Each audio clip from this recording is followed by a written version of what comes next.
तो हेलो मेरे प्यारे साथियों, प्यारे प्यारे प्यारे प्यारे रसगुल्लों। आज जो है कि हम लोग समझने वाले हैं मानव जनन तंत्र में जो है नर जनन तंत्र भाग को। ठीक है, नर जनन तंत्र भाग क्या होता है इसको जो है कि आज जो है कि हम लोग गहराई से पढ़ेंगे। तो ध्यान से जो है कि वीडियो पर नजरें टिकाए रखना।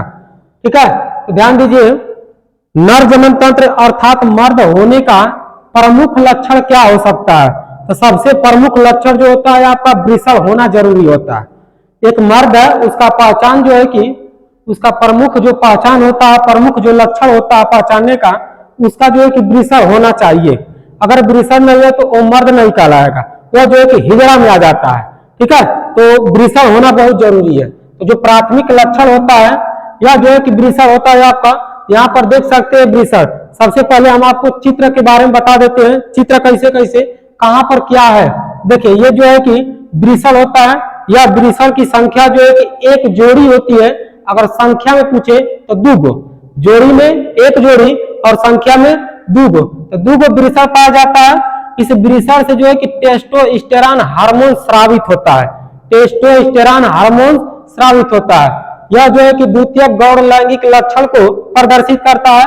द्वितीय गौण लैंगिक लक्षण क्या होता है, यह जो है कि जैसे मनुष्य का नर होने का बाहरी दिखावा, जैसे कोई भी जवान हो गया, नौजवान हो गया नर, तो उसको कैसे हम पहचानेंगे। ठीक है, तो उसको पहचानने का तरीका है जैसे द्वितीय गौण लैंगिक लक्षण, यानी टेस्टोस्टेरोन का स्राव होने लगता है।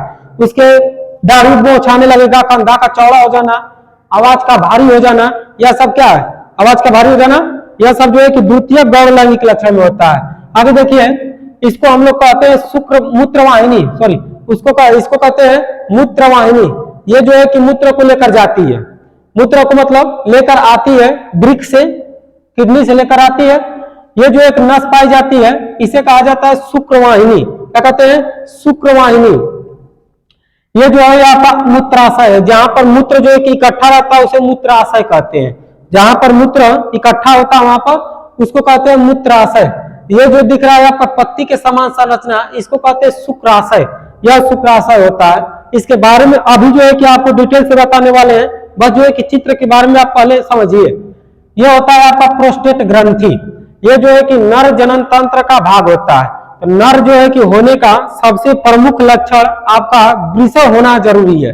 जिस तरह से मनुष्य नर में जो है कि दूगो जो है कि वृषण पाए जाते हैं, ये दूगो जो है कि वृषण है। ये वृषण जो है कि एक नस से जुड़े होते हैं इस तरह से, यहाँ से निकला होता है आपका पेनिस। ध्यान से समझिएगा, ये पेनिस है, ये जो है कि आपका पेनिस होता है, ध्यान दीजिएगा। यह वृषण है, यह वृषण में जो है कि एक प्रकार का हार्मोन स्रावित होता है जिसे हम कहते हैं टेस्टोस्टेरोन हार्मोन्स। क्या कहते हैं, टेस्टोस्टेरोन हार्मोन्स कहते हैं। यह टेस्टोस्टेरोन हार्मोन्स जो है बहुत ही गंधशील होता है, यह महत्ता बहुत ज्यादा है। पहला हो गया आपका टेस्टिस, टेस्टिस की संख्या कितना हो गई, तो दूगो। टेस्टिस कितने पाए जाते हैं, तो दूगो, जोड़ी में एक जोड़ी टेस्टिस होता है। यह टेस्टिस जो है अपने में से जो है कि टेस्टोस्टेरोन हार्मोन्स का स्राव करता है, टेस्टोस्टेरोन हार्मोन्स का स्राव करता है, टेस्टोस्टेरोन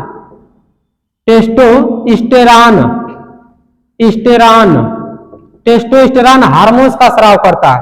यह जो टेस्टोस्टेरोन होता है यह जो है कि बहुत गंधशील होता है। इसे सूंघने की क्षमता जो है कि सबसे ज्यादा जानवरों में पाई जाती है, जैसे कुत्ता में जो है कि कुत्ता जो है कि इसे बहुत जबरदस्त सूंघता है, मतलब तेजी सूंघ लेता है। इसलिए जो है कि कभी भी देखेंगे, कभी भी इसको देखा जाएगा तो कुत्ते जो है किसी गाड़ी के पीछे दौड़ने लगते हैं। यानी कुत्ता जो है कि पेशाब करके चारों तरफ अपने बॉर्डर को डिसाइड करता है, अपने बॉर्डर को बनाता है, और उसमें जो है कोई दूसरा कुत्ता प्रवेश करता है तो समझ जाता है कि यह किसी दूसरे का बॉर्डर है, इसमें हमको नहीं जाना है। तो इसलिए जो है कि वह तुरंत जो है कि वापस चला जाता है। तो कुत्ते जो है कि अपने टेस्टोस्टेरोन को गिराते हैं, पेशाब के साथ जो है कि टेस्टोस्टेरोन आता है आपका। ठीक है, तो यह टेस्टोस्टेरोन हो गया। टेस्टोस्टेरोन जो है कि गंधशील पदार्थ होता है, यह जो है कि सफेद कलर का होता है, सफेद रंग का होता है। ठीक है, ध्यान दीजिएगा, टेस्टिस के बाहर जो है कि एक परत पाई जाती है, टेस्टिस के बाहर एक परत पाई जाती है जिसको कहते हैं अधिवृषण, इपिडिडमिस। क्या कहते हैं, इपिडिडमिस, अधिवृषण। यह अधिवृषण क्या करता है, तो टेस्टिस को जो है कि सुरक्षा प्रदान करता है। कभी कभार देखेंगे तो हमारे टेस्टिस में जो है कि चोट लग जाती है तो हम ऐठने पैठने लगते हैं, पूरा जो है कि नाचने लगते हैं, यानी लोटने पोटने लगते हैं। इसका मतलब कि टेस्टिस जो है कि बहुत नरम चीज होता है, नरम है। यह जो है कि जब चोट लगती है इसमें तो यह जो है हमारे पेट में दर्द करता है, पेट में ऐठन जैसे पैदा होता है और हम जो है कि लेट जाते हैं। ठीक है, यह अभिवृषण इसकी जो है कि सुरक्षा प्रदान करता है वृषण की। ठीक है, यह टेस्टोस्टेरॉन को जन्म दिया किसने? टेस्टिस।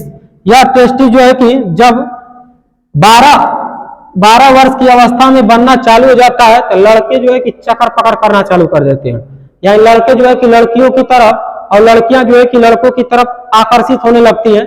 यह जो है कि लड़कों में 12 वर्ष की अवस्था में निकलना चालू हो जाता है और लड़कियों में जो है 13 से 14 वर्ष लग जाता है। ठीक है, लड़कों में 12 वर्ष और लड़कियों में 13 से 14 वर्ष के बीच में जो है कि यह टेस्टोस्टेरॉन हार्मोन जो होता है यह जो है कि स्रावित होना चालू हो जाता है। ठीक है, आगे समझते हैं। यही टेस्टोस्टेरॉन जो है कि द्वितीयक गौण लैंगिक लक्षण को प्रदर्शित करता है। द्वितीयक गौण लैंगिक लक्षण को प्रदर्शित करता है। द्वितीयक गौण लैंगिक लक्षण कैसे क्या है तो इसको समझिए। द्वितीयक गौण लैंगिक लक्षण का मतलब जैसे कोई लड़का अगर जवान हो गया तो उसका जो है कि द्वितीयक गौण लैंगिक पहचान क्या होगा तो उसके शरीर पर जो है कि बाल आ जाएगा, उसके पूरा शरीर पर बाल आ जाएगा, उसका दाढ़ी मोछ आ जाएगा, आवाज का भारी हो जाना, कंधा का चौड़ा हो जाना, यह जो है कि द्वितीयक गौण लैंगिक लक्षण में आता है। द्वितीयक गौण लैंगिक लक्षण में आता है, इसकी ये पहचान है। अब प्रमुख पहचान हम बताएं क्या होता है इसका, तो वृषण का होना जरूरी है।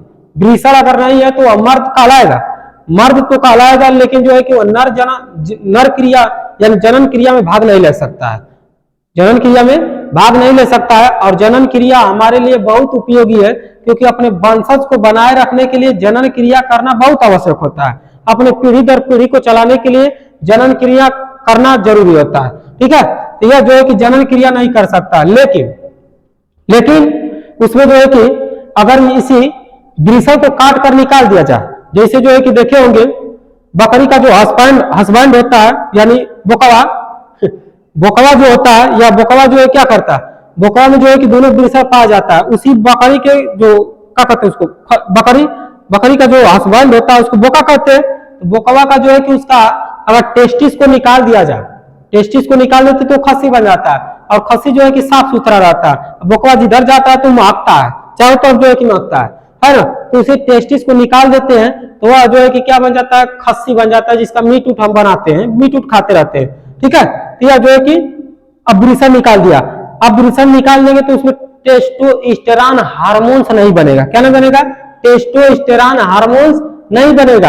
अब टेस्टोस्टेरॉन हार्मोन्स नहीं बनना है, अब जो है कि आपका प्रश्न रहेगा कि क्या बकरियों की तरफ आकर्षित होगा? कोई दिक्कत नहीं, कितना सुंदर बकरी उसके बीच में लिया कर छोड़ दो, उसको कोई प्रभाव नहीं पड़ेगा, कोनो मतलब नहीं, क्योंकि उसमें जो है कि टेस्टोस्टेरॉन नहीं बन रहा है। जो आकर्षित करता है वह चीज बन ही नहीं रहा है, यानी उसका वृषण हम निकाल दिए। ठीक है, इसके बाद जो है कि यह 12 वर्ष की अवस्थाओं में चालू हो जाता है।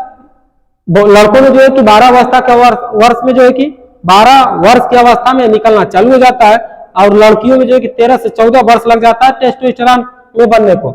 यह जो है कि टेस्टोस्टेरॉन या एपिडिडमिस मतलब अधिवृषण में एक चीज और बनता है जिसका नाम है स्पर्म। इसको कहते हैं शुक्राणु। क्या कहते हैं? शुक्राणु। इसका जीवन काल होता है 20 मिनट। क्या होता है? 20 मिनट। जीवन काल कितना होता है?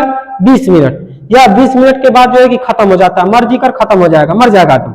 ठीक है, यह जो है कि वृषण यानी स्पर्म जो है कि शुक्राणु या 20 मिनट तक इसका जीवन काल होता है। इसका निर्माण जो है कि वृषण में आपका होता है। यह वृषण जो है कि शरीर से बाहर स्थापित किया जाता है। भगवान जो है कितना मतलब दिमाग लगाया कि इसको शरीर से बाहर जन्म दे दिया, शरीर से जब बाहर लगा दिया। ठीक है,